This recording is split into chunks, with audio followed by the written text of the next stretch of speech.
Hi guys! Happy New Year! I just want to share to you something. Kabik akong agtang sa dangas. Okay, I just want to share to you this. Naka-encounter na mo aning what is this all about?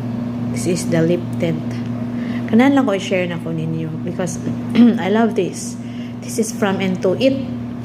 Nan ko ani kay it's because ako di mo ko tig lipstick jud kay it's because di ko ganan kay murag baga kaya akong lips and then baga og bugat. But since nagpalit ko ani, I started nga nag-use ko ani dugay-dugay na, nag 1 year na siguro. Because this is tint. Of course kung tint, wag ta ra magina siya no. It won't last long. Unlike sa lipstick nga dugay gid siya. But I like this one kay parang wala mura rin bito siya natural imong lips.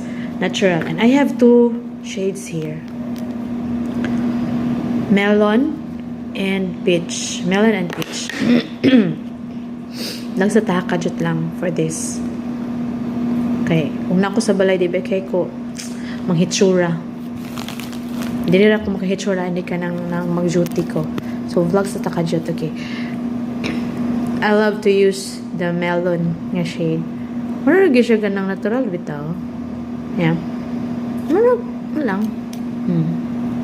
Ano siya ba? Marag, wala lang siya.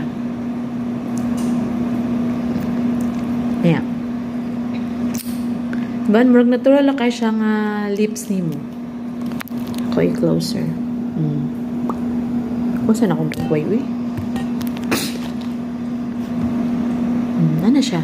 That's why, if you want to buy, this is from Into It. Nasa siya sa SM.